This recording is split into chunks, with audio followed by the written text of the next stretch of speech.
High student, আমি প্রিয়াঙ্কা বইতে চলে এসেছি আরেকটা নতুন ভিডিও নিয়ে। তো আজকে যেটা নিয়ে আলোচনা করব, তোমাদের ফার্স্ট সেমিস্টার 13ই সেপ্টেম্বর থেকে স্টার্ট হচ্ছে। তো সেখানে 3টে চ্যাপ্টার নিয়ে আজকে ইম্পর্টেন্ট কিছু কোশ্চেন, আমি 50টা কোশ্চেন নিয়ে ইম্পর্টেন্ট একদম তোমাদের সাথে আলোচনা করব। তো আজকে যেটা নিয়ে আলোচনা করব সেটা হচ্ছে জীবজগতের শ্রেণীবিন্যাস, কোষ এবং তোমাদের যেটা আছে সজীব কোষের রাসায়নিক উপাদান সমূহ। এই 3টে চ্যাপ্টার নিয়ে কিছু কোশ্চেন নিয়ে আলোচনা করব এবং তোমরা যদি বলো এরপরে কিন্তু প্রত্যেকটা চ্যাপ্টার ওয়াইজ আমরা কোশ্চেন নিয়ে আলোচনা করে দেবো। তো প্রথমেই দেখো যে কোশ্চেনটা রয়েছে, ছত্রাকের অনুসূত্রাকার দেহকে কি বলে? এটাকে কিন্তু হাইফি এবং মাইসেলিয়াম, যেহেতু দুটোই অপশানে রয়েছে সেই জন্য আমরা অপশান সিটা করব, এ এবং বি। ঠিক আছে, একটা সুতোর মতো অংশকে হাইফি বলে এবং অনেকগুলো হাইফিকে একসাথে মাইসেলিয়াম বলে। যে সকল ব্যাকটেরিয়ার দু প্রান্তে গুচ্ছাকারে ফ্ল্যাজেলা থাকে তাদেরকে কি বলে? অপশন বি হবে অ্যামফিট্রিকাস। দেখো, ব্যাকটেরিয়াটা খুব ভালো করে পড়বে তোমরা, এখান থেকে প্রচুর প্রশ্ন বিভিন্ন স্কুল থেকে কিন্তু আসতে চলেছে। আচ্ছা, সমস্ত স্বভোজী কোন রাজ্যের অন্তর্গত? সেটা হচ্ছে, আমরা সবাই জানি যে উদ্ভিদ রাজ্য বা প্ল্যান্টি যেটাকে বলে, সমস্ত স্বভোজী মানে নিজেদের খাবার নিজেরা উৎপাদন করতে পারে যারা, তাদেরকে স্বভোজী বলে। বিশেষ করে পুরো গাছেদেরকে বোঝাতে চেয়েছে, তো সেটা হবে অপশন সি, প্ল্যান্টি। ঠিক আছে। 4 নম্বর প্রশ্ন, মিথেন গ্যাস উৎপাদন করে কোন ব্যাকটেরিয়া? ব্যাকটেরিয়ার এই জায়গাটা থেকে যে আর্কিও ব্যাকটেরিয়া রয়েছে ওই জায়গাটা থেকে কিন্তু তোমাদের খুব বেশি ইম্পর্টেন্ট, ওখান থেকে কোশ্চেন কিন্তু আসতে পারে। আচ্ছা, এটা হবে অপশন এ, মিথানোজেন্স। ঠিক আছে। তোমাদের 5 নম্বর প্রশ্ন হচ্ছে, ভাইরাসের বাইরের প্রোটিনের কোড যেটা আছে, ভাইরাসের পুরো গঠনটাই পড়বে, সেখান থেকে আমরা পেয়ে যাব অপশন সি, ক্যাপসিড। ঠিক আছে। রুই মাছের দেহ ঢাকা থাকে, রুই মাছের দেহ হচ্ছে ঢাকা থাকে সাইক্লয়েড আঁশ, কিন্তু লেজ থাকে হচ্ছে হোমোসার্কেল। ঠিক আছে, এখান থেকে ইম্পর্টেন্ট প্রশ্নগুলো আলোচনা করছি এবং এর পরেও আমরা কিন্তু যদি বলো চ্যাপ্টার ওয়াইজ ইম্পর্টেন্ট কোশ্চেন নিয়ে আলোচনা করে দেবো, যাতে তোমাদের পরীক্ষায় কোনো অসুবিধা না হয়। 7 নম্বর প্রশ্ন হচ্ছে, ব্যাকটেরিয়া উদ্ভিদের থেকে পৃথক কারণ তাদের যেটা থাকে না সেটা হচ্ছে ব্যাকটেরিয়ার সুগঠিত নিউক্লিয়াস থাকে না। প্রোক্যারিওটিক কোষে কিন্তু কোনো সুগঠিত নিউক্লিয়াস থাকে না। ঠিক আছে, সুগঠিত নিউক্লিয়াস কিন্তু ইউক্যারিওটস মানে উদ্ভিদ এবং প্রাণী এদের থাকে। গ্রাম নেগেটিভ ব্যাকটেরিয়া, এখানে বলি যে gram negative gram positive bacteria খুব ভালো করে পড়বে এবং এখান থেকে উদাহরণ দিয়ে কিন্তু কোশ্চেন আসতে পারে। কীরকম কোশ্চেনের প্যাটার্ন হতে পারে সেটা দেখানোর জন্য তোমাদের সাথে এই ভিডিওটা নিয়ে আলোচনা করা। আচ্ছা, 9 নম্বর প্রশ্ন হচ্ছে ভ্যাম, VAM, ভ্যাম কি? ভ্যাম, দেখো ভ্যাম হচ্ছে, তোমরা পড়েছো মাইকোরাইজা পড়েছো, ছত্রাক এবং উদ্ভিদের দেহের একটা মিথজীবীয় সহাবস্থান। ঠিক আছে, তাহলে এখানে হবে মিথজীবী ছত্রাক, মানে কিছু কিছু ছত্রাক রয়েছে গাছের মূলে থাকে আর কি, বসবাস করে। সেটা মূলের ভিতরে থাকতে পারে, বাইরে থাকতে পারে। যারা ভিতরে থাকে তাদের হচ্ছে এন্ডোমাইকোরাইজা বলে এবং এই এন্ডোমাইকোরাইজাই হচ্ছে আমাদের VAM, ভ্যাম নামে পরিচিত। ঠিক আছে। 10 নম্বর প্রশ্ন হচ্ছে, 5 রাজ্য শ্রেণীবিন্যাস অনুসারে ব্যাকটেরিয়া যে রাজ্যের অন্তর্ভুক্ত সেটা হচ্ছে, ব্যাকটেরিয়া হচ্ছে মোনেরা রাজ্যের অন্তর্ভুক্ত। ঠিক আছে, বা অন্তর্গত আমরা বলতে পারি। 11 নম্বর প্রশ্ন হচ্ছে, নিম্নলিখিত প্রাণীগুলির মধ্যে কোনটি ব্যতিক্রমহীনভাবে সঠিক, মানে যে কোনটা সঠিক বৈশিষ্ট্যের সঙ্গে জোরবদ্ধ, কোনটা হচ্ছে সঠিক এখানে বার করতে বলেছে। সেটা দেখো অপশন ডি, এখানে কন্ট্রিকথিস যেটা রয়েছে তারা হচ্ছে তরুণাস্থিময় অন্তর্কঙ্কাল, এইটা একদম সঠিক আছে, সেই জন্য আমাদের অপশন ডি হবে। ঠিক আছে। 12 নম্বর প্রশ্ন হচ্ছে, মুক্ত সংবহনতন্ত্র দেখা যায় কাদের? এখানে অপশনগুলো দেখে নেবে তোমরা, আরশোলা, ব্যাঙ, সাপ দিয়েছে, মাছ দিয়েছে, তো এখানে আরশোলা হচ্ছে মুক্ত সংবহনতন্ত্র। ঠিক আছে। টর্নারিয়া জারের লার্ভা সেটা হচ্ছে হেমিকর্ডাটা, হেমিকর্ডাটার লার্ভার নাম হচ্ছে টর্নারিয়া। আচ্ছা, লাইকেনের শৈবালের উপাদানকে কি বলে? লাইকেন হচ্ছে শৈবাল এবং আমলাজকের যে মিথজীবীয় সহাবস্থান তাকে বলে হচ্ছে লাইকেন। এবার লাইকেনের যে শৈবাল উপাদান তাকে বলে হচ্ছে ফাইকোবায়ন এবং ফটোবায়ন, যেটা রয়েছে দুটো অপশানই হতে পারে। আর যেটা তোমাদের ছত্রাক যেটা সেইটাকে বলে হচ্ছে মাইক্রোবায়ন। ঠিক আছে। 15 নম্বর প্রশ্ন হচ্ছে চিরুনিপাত দেখা যায় যে পর্বের প্রাণীদের, সেটা হচ্ছে অপশন সি টিনোফোরা। 16 নম্বর হচ্ছে নিচের কোন কোষ অঙ্গাণু শর্করা থেকে শক্তি গ্রহণ করে এটিপি উৎপন্ন করে? দেখো এটিপি উৎপন্ন করে কিন্তু মাইটোকন্ড্রিয়া। এগুলো আমি ডিটেলসে তোমাদেরকে পড়িয়েছি এবং তোমরা জানো যে মাইটোকন্ড্রিয়া হচ্ছে এটিপি উৎপাদন করে। ঠিক আছে। তারপর 17 নম্বর প্রশ্ন হচ্ছে প্যারক্সিজম কোথায় আছে? কোষে রয়েছে। প্যারক্সিজমে কি থাকে না ক্যাটালেজ উৎসেচক থাকে, ক্যাটালেজ উৎসেচক। 18 নম্বর প্রশ্ন ব্যাকটেরিয়া দেহের কোন গঠন মাইটোকন্ড্রিয়ার কাজ করে? ব্যাকটেরিয়ার দেহে মাইটোকন্ড্রিয়ার কাজ করে হচ্ছে মেসোজোম, কারণ মাইটোকন্ড্রিয়া কিন্তু ব্যাকটেরিয়ার দেহে থাকে না। ঠিক আছে, মেসোজোম থাকে তার বদলে।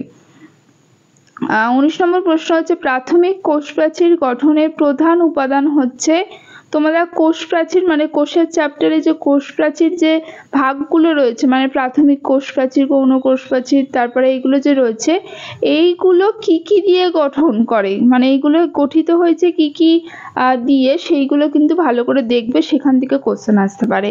ঠিক আছে। প্রাথমিক কোষ প্রাচীর হচ্ছে সেলুলোজ দিয়ে গঠিত। গলগি বস্তু মুখ্য ভূমিকা পালন করে, সেটা হচ্ছে এখানে অপশন বি হবে, প্রোটিনের পূর্ব ট্রান্সলেশনে রূপান্তর ও লিপিডের গ্লাইকোসিডেশনে। ঠিক আছে। তারপরে হচ্ছে তোমাদের 21 নম্বর প্রশ্ন হচ্ছে কোন অঙ্গাণুর পর্দা থাকে না? এখানে রাইবোজোমের হচ্ছে কোনো পর্দা থাকে না। জেনোফোর, জেনোফোরও ব্যাকটেরিয়ার মধ্যে পাবে তোমরা ব্যাকটেরিয়া পড়তে গেলে। জেনোফোর হচ্ছে আদি নিউক্লিয়াস যুক্ত কোষের মধ্যে ডিএনএ। 23 নম্বর প্রশ্ন হচ্ছে প্রোটিন সংশ্লেষের স্থান, প্রোটিন সংশ্লেষ হয় হচ্ছে রাইবোজোমে, প্রোটিন ফ্যাক্টরি বলে এই জন্য রাইবোজোমকে। ঠিক আছে। 24 নম্বর প্রশ্ন হচ্ছে কোষে পিনোসাইটোসিস পদ্ধতি। পিনোসাইটোসিস হচ্ছে একটা হয় ফ্যাগোসাইটোসিস, একটা হয় পিনোসাইটোসিস। কোষ পর্দা একটুখানি ফোল্ড হয়ে যায়, গিয়ে কোষের ভিতরে যদি কিছু প্রবেশ করে, ঠিক আছে, কোষের ভিতরে যখন কিছু প্রবেশ করছে, বিশেষ করে তরল জাতীয় যখন কিছু প্রবেশ করে, তখন তাকে বলে হচ্ছে পিনোসাইটোসিস। আর ফ্যাগোসাইটোসিস হচ্ছে কোষের মধ্যে যখন কঠিন বস্তু কিছু প্রবেশ করে তাকে বলে ফ্যাগোসাইটোসিস। পিনোসাইটোসিস তাহলে অপশন বি হবে তরল পদার্থ। ঠিক আছে। ক্রিস্টি, ক্রিস্টি হচ্ছে মাইটোকন্ড্রিয়ার মধ্যে পড়ে। ক্রিস্টির মধ্যে যে মাইটোকন্ড্রিয়ার যে অন্তর্পর্দা ভাঁজ হয়ে যায় সেইটাকে ক্রিস্টি বলে। ঠিক আছে। 26 নম্বর হচ্ছে নিচের কোনটি আত্মহরণকারী থলি, মানে হচ্ছে আমরা সুইসাইডিয়াল ব্যাগ যেটাকে বলে বা আত্মঘাতী থলি যেটাকে বলে, লাইসোজোমকে বলে। কেন বলে জানো তো? কারণ হচ্ছে লাইসোজোমের মধ্যে এমন কিছু উৎসেচক থাকে যেগুলো কিন্তু ও যে কোষে থাকে সেই কোষটাকেও মেরে ফেলতে পারে। অ্যাকচুয়ালি যে বিদীর্ণ বা যেগুলো বাইরে থেকে আসছে সেইগুলোকেই বিনষ্ট করে লাইসোজোম, কিন্তু অনেক সময় কি হয় যে ওর নিজের দেহ থেকেই যে এনজাইমটা রিলিজ হচ্ছে, উৎসেচকটা বার হচ্ছে, সেখানে ও যে কোষে আছে সেই কোষটাকেই মেরে ফেলছে আর কি অনেক সময়, সেই জন্য এটাকে হচ্ছে আত্মহরণকারী থলি বলে। ঠিক আছে। লাইসোসোমে কোনটা থাকে, কোন উৎসেচক থাকে? আর্দ্র বিশ্লেষণকারী উৎসেচকের সঞ্চয় ভাণ্ডার বলে লাইসোসোমকে। 28 নম্বর প্রশ্ন ইউক্যারিওটিক কোষে সিলিয়া ও ফ্লাজেলার বিন্যাস রীতি হলো 9+2। ঠিক আছে। 29 নম্বর প্রশ্ন হচ্ছে উদ্ভিদ কোষে লাইসোজোমের মতো কাজ করে হচ্ছে স্পোরোজোম। যেহেতু উদ্ভিদ কোষে লাইসোজোম থাকে না, তাই স্পোরোজোম হচ্ছে লাইসোজোমের মতো কাজ করে। ঠিক আছে। 30 নম্বর প্রশ্ন হচ্ছে রাইবোজোমের মধ্যে Mg2+ কিন্তু যুক্ত থাকতে পারে। ঠিক আছে। তাহলে রাইবোজোমের মধ্যে কোন আয়ন, যে রাইবোজোমের যে অধ এককগুলো হয় আর কি 30S 50S এইগুলো, সেইগুলোকে যুক্ত করে, সেটা হচ্ছে Mg2+। ঠিক আছে। ইউক্যারিওটিক কোষের যে রাইবোসোম সেটা কিরকম প্রকৃতির হয়? 80S প্রকৃতির।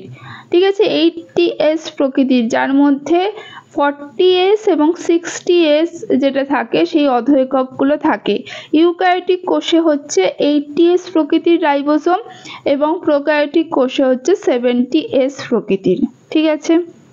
শ্বেত সার সঞ্চয়কারী প্লাস্টিড কত রকমের হয়? আমরা জানি যে প্লাস্টিড হয় হচ্ছে, তোমরা ক্লোরোপ্লাস্টিড পড়েছো, তারপর হচ্ছে ক্রোমোপ্লাস্টিড পড়েছো, লিউকোপ্লাস্টিড পড়েছো। লিউকোপ্লাস্টিডের আবার 3টে ভাগ আছে। ঠিক আছে, লিউকোপ্লাস্টিড হচ্ছে খাদ্য সঞ্চয়কারী প্লাস্টিড, তার মধ্যে 3টে ভাগ আছে। তাহলে শ্বেতসার সঞ্চয়কারী হচ্ছে অ্যামাইলোপ্লাস হচ্ছে শ্বেতসার সঞ্চয় করে। ঠিক আছে। 33 নম্বর প্রশ্ন হচ্ছে ড্যাশ কোষে ডিকটিওজোম থাকে, সেটা হচ্ছে উদ্ভিদ কোষে ডিকটিওজোম থাকে। 34 নম্বর প্রশ্ন হচ্ছে ড্যাশ কেন্দ্রীয় ভ্যাকুওলকে ঘিরে থাকে, সেটা হচ্ছে টোনোপ্লাস কেন্দ্রীয় ভ্যাকুওলকে ঘিরে থাকে। 35 নম্বর প্রশ্ন হচ্ছে, এটা খুব ইম্পর্টেন্ট, আমার মনে হয় যে ভেরি ভেরি ইম্পর্টেন্ট, বিভিন্ন স্কুলেই আসতে পারে। কোষ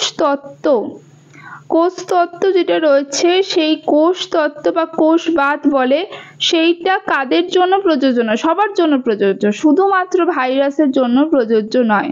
ঠিক আছে। যে বৈশিষ্ট্যটি মাইটোকন্ড্রিয়া ও প্লাস্টিডকে একে অপরের থেকে পৃথক করে, মাইটোকন্ড্রিয়া এবং প্লাস্টিডের মধ্যে কোন জিনিসটা এমন জিনিস যেটা এদেরকে পৃথক করে? সেটা হচ্ছে থাইলাকয়েড, যেটা রয়েছে প্লাস্টিডে। ঠিক আছে। 37 নম্বর প্রশ্ন, লাইসোসোম ফ্যাগোসোমের সাথে যখন যুক্ত হয় সেই গঠনটাকে বলে হচ্ছে গৌণ লাইসোসোম। ঠিক আছে। 38 নম্বর প্রশ্ন হচ্ছে, গলগি বস্তু কোথায় অনুপস্থিত থাকে? সেটা হচ্ছে গলগি বস্তু বা তোমাদের মাইটোকন্ড্রিয়াও থাকে না, সেটা হচ্ছে ব্যাকটেরিয়াতে। ঠিক আছে, ব্যাকটেরিয়াতে অনুপস্থিত থাকে। ব্যাকটেরিয়াটা খুব ভালো করে পড়ে যাবে, এখান থেকে খুব অনেক প্রশ্ন আসতে পারে। স্টেরয়েড হলো একটি লব্ধ লিপিড। 40 নম্বর প্রশ্ন, কোষ পর্দার গঠনগত লিপিডকে বলে হচ্ছে ফসফোলিপিড। ঠিক আছে। 41 নম্বর প্রশ্ন, পিউরিনে নাইট্রোজেন মানে পিউরিনের স্ট্রাকচার পড়বে, পিরিমিডিনের স্ট্রাকচার পড়বে, সেখানে নাইট্রোজেন কটা আছে? পিউরিনে কোন জায়গায় নাইট্রোজেন রয়েছে? 1 নম্বর স্থানে, 3 নম্বর, 7 নম্বর এবং 9 নম্বর স্থানে নাইট্রোজেন রয়েছে। এবার দেখো, আরএনএ এর মধ্যে যে শর্করাটি থাকে সেটা হচ্ছে রাইবোজ শর্করা। ঠিক আছে। তোমাদের তারপরের প্রশ্ন হচ্ছে, একটি ডিএনএ অণুতে অ্যাডিনিনের পরিমাণ যদি 15% হয়, ডিএনএতে গুয়ানিনের পরিমাণ কত? তাহলে আমরা জানি যে পিউরিন যে পরিমাণে থাকে পিরিমিডিন সেই পরিমাণে থাকে। ঠিক আছে, পিউরিন যে পরিমাণে থাকবে পিরিমিডিন কিন্তু সেই পরিমাণে আমাদের প্রেজেন্ট থাকবে। এবার দেখো আমাদের রুলসটা কি আছে না, adenine plus guanine equals to আমরা বলতে পারি যে সাইটোসিন প্লাস থাইমিন। ঠিক আছে, এইটা হচ্ছে ফর্মুলা। তাহলে এখানে আমাদের বলে দিয়েছে অ্যাডিনিন হচ্ছে 15%। একটা কথা মাথায় রাখবে যে অ্যাডিনিন যে পরিমাণে থাকবে থাইমিনই কিন্তু সেই পরিমাণে থাকবে, কারণ অ্যাডিনিনের সাথে থাইমিনের বন্ধন থাকে। তাহলে অ্যাডিনিন যদি 15% হয় তাহলে থাইমিনও কিন্তু 15%, মানে আমরা এখান থেকে কিন্তু 30% পেয়ে গেলাম। ঠিক আছে, 15 + 15 30%। এবার এই 30%টা আমরা যদি 100 থেকে মাইনাস করি তাহলে আমার থাকবে হচ্ছে 70%। এই 70%টা হচ্ছে আমাদের গুয়ানিন এবং সাইটোসিন রয়েছে, কারণ গুয়ানিন যে পরিমাণে থাকে সাইটোসিনও সেই পরিমাণে থাকে। তার মানে আমরা 70কে যদি আমরা 2 দিয়ে ভাগ করি তাহলে আমাদের হবে হচ্ছে 35। ঠিক আছে, তাহলে 35% রয়েছে আমাদের গুয়ানিন এবং সাইটোসিন। বোঝা গেছে আশা করছি। এবার দেখো, এবারে আমাদের নেক্সট প্রশ্ন হচ্ছে, সরলতম অ্যামাইনো অ্যাসিড হচ্ছে গ্লাইসিন। সব উদাহরণগুলো পড়বে। ঠিক আছে, তারপর হচ্ছে কোনটি বিজারণধর্মী সুগার? সেটা হচ্ছে অপশন এ গ্যালাক্টোজ। তারপর হচ্ছে 46টা এনজাইমের ক্ষেত্রে কোনটা সত্য? সেটা হচ্ছে হলো এনজাইম মানে হচ্ছে অ্যাপো এনজাইম প্লাস কো এনজাইম। যেহেতু কো ফ্যাক্টরটা এখানে দেয়নি, কো ফ্যাক্টরের মধ্যে কো এনজাইম পড়ছে, তাই এই অপশনটা ঠিক হবে। আচ্ছা, তোমাদের 47-এর যে প্রশ্নটা রয়েছে সেটা দেখো, এনজাইম থেকেই দিয়েছে, এটা ইম্পর্টেন্ট প্রশ্ন। ওয়াই অক্ষটাকে বোঝানো হয় উৎসেচকের কার্য এবং এক্স অক্ষটা হচ্ছে উষ্ণতা। তারপর দেখো লক অ্যান্ড কি মডেলের মতবাদ কে, সেটা হচ্ছে অপশন ডি ফিশার। আর 49-এর প্রশ্নটা হচ্ছে এক অণু স্নেহদ্রব্য গঠন করতে প্রয়োজন হয়, অপশন ডি এটা হচ্ছে তোর 3টি ফ্যাটি অ্যাসিড এবং 1টি গ্লিসারল লাগে। ঠিক আছে,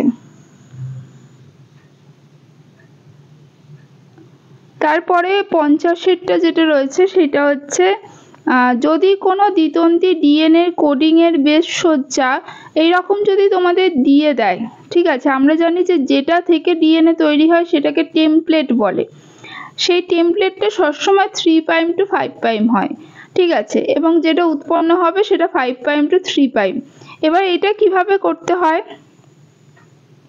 না, এটা তোমরা অনেকেই জানো যে এখানে জি আছে মানে গুয়ানিন আছে, তার মানে গুয়ানিনের সাথে হবে সাইটোসিন, টি আছে থাইমিন আছে, থাইমিনের সাথে হবে অ্যাডিনিন, টি এর সাথে থাইমিনের সাথে হবে অ্যাডিনিন, আর সাইটোসিনের সাথে হবে গুয়ানিন, ঠিক আছে, গুয়ানিনের সাথে হবে সাইটোসিন, অ্যাডিনিনের সাথে হবে এখানে ইউরাসিল হবে, কারণ এখানে ট্রান্সক্রিপ্ট বলছে, ট্রান্সক্রিপ্ট মানে হচ্ছে তোমার এমআরএনএ তৈরি হচ্ছে, আর আরএনএতে আমরা জানি অ্যাডিনিনের সাথে ইউরাসিল থাকে এবং গুয়ানিনের সাথে 3টে বন্ড দিয়ে আমাদের সাইটোসিন থাকে। তাহলে যেখানে যেখানে আমরা গুয়ানিন দেখবো সাইটোসিন করে দেবো, সি করে দেবো, সি থাকলে জি করে দেবো, আর এ থাকলে ইউ করে দেবো, কিন্তু এখানে টিও থাকতে পারে কারণ এটা ডিএনএ সজ্জাক্রম আমরা পড়ছি, তো এখানে টি থাকলে কিন্তু আমরা অবভিয়াসলি এ করব।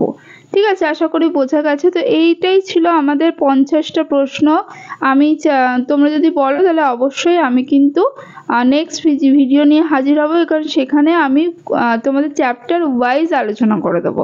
আজকের